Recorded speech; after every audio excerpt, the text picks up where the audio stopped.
So, we've talked about why pushing harder backfires, and we've talked about what's actually happening in the brain when your child shuts down. But I know what you're thinking. Christine, that all sounds great, but what do I actually do when it's 8 o'clock at night, everyone's overtired, and nobody's going to bed? Fair question. Well, I've got a funny story for you. And fair warning, it involves chess, a very large tree, and 3 children who thought they were getting away with something. They were not. Hi, I'm Christine from the STEM Reset, where we talk about how curiosity and a different approach can help neurodivergent and gifted kids thrive, not just in school, in life. And today, I want to show you what that actually looks like on an ordinary summer evening when nothing is going according to plan. Picture this. It's summer. 3 kids. No school the next day, which in theory sounds relaxed. It was not. My husband and I are outside on the deck, finally sitting down, playing chess. And we can hear them, sneaking from room to room, back and forth, giggling, when they were very clearly supposed to be in bed. Now, if you have a neurodivergent child, you know that go to bed is rarely a simple instruction. It's a negotiation, a debate, sometimes a full philosophical discussion on why sleep is even necessary.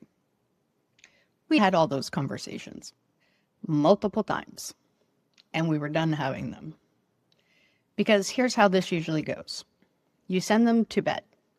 They come back out. You send them back with a firmer voice. They come back out again. You push harder. They push back. And suddenly, what started as a quiet evening on the deck has turned into a battle of wills that nobody wins. You end up frustrated. They end up more wound up than when it started. And the evening that was supposed to be restful is anything but. Sound familiar? Yeah, we'd done that version too. And we decided there had to be a better way. Here's what we understood about our kids by that point. They weren't being defiant. Well, mostly. They had energy. Real, physical, bouncing off the walls energy. And that energy didn't have anywhere to go. So they did what any sensible child would do. They ran it through the halls, at each other, at 9 o'clock at night. Pushing harder wasn't going to change that. What they needed was somewhere for that energy to actually land. So we came up with a plan. We called them downstairs. All 3 of them shuffled out, these little hooligans, trying to look innocent and failing completely. And we looked at them. And we looked at the big tree at the back of our garden, maybe 50 feet away. And we said, run to the tree and back, 10 times. There was a moment of silence, and then they thought this was the greatest thing that had ever happened to them. Here's how it played out. First 10 laps, absolute chaos, running, laughing, racing each other, completely convinced they had somehow won. Second 10 laps, a little quieter, still moving, but the giggling had slowed and the complaining had begun. And then we said, 5 more. Now, done. And here's the part that surprised us, because they were genuinely done. Legs heavy, breathing hard, not a single argument left in any of them. They went to bed, all 3. No negotiation, no debate, no philosophical discussion about the nature of sleep. And my husband and I, well, we went back to our chess game. Now here's the thing. We weren't fighting them to go to bed. We weren't escalating. We weren't threatening consequences. We looked at what was actually happening. Children with too much energy. And we gave that energy somewhere to go. We worked with it, not against it. And here's what made it stick. We didn't rescue them halfway through. When they got tired and wanted to stop, they still had to finish. Because part of working with how a child's brain operates is also teaching them that they can do hard things, that discomfort isn't the end, that they're more capable than they thought.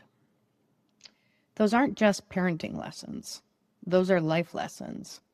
And they land so much better when a child discovers them through experience rather than being told. And here's what I love the most about this. We didn't have to do it for long. After a few nights, they started doing it themselves. Without being asked, they'd get that buzzy, restless feeling at bedtime, and they'd just go outside and run because they'd figured something out. They'd connected the feeling in their body to the action that actually helped. That's not just a bedtime solution. That's a child learning to understand themselves, learning to recognize what their body and brain need and doing something about it.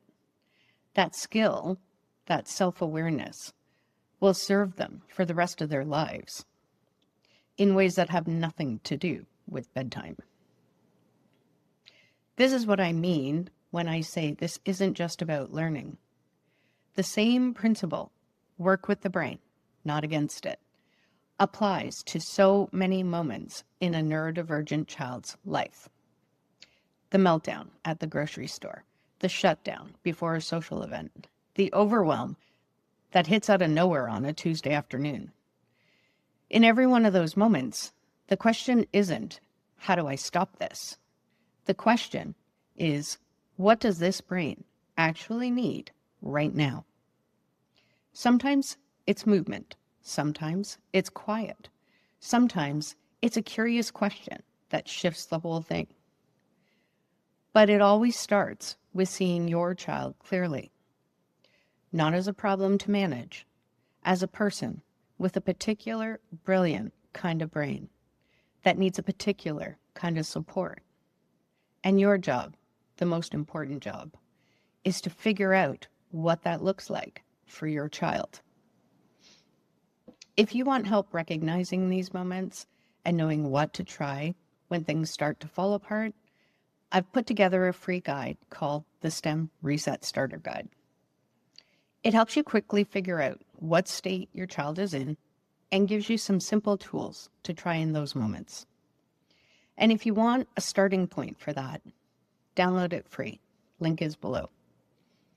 Because once you start catching these moments earlier and responding differently, things really do start to shift. Not all at once, but steadily. And that's exactly how it's supposed to work. In the next video, we're going to look at something that's underneath a lot of what we've been talking about. Why your child can hold it together all day at school and then fall apart the second they get home. That one's next. We'll see you there.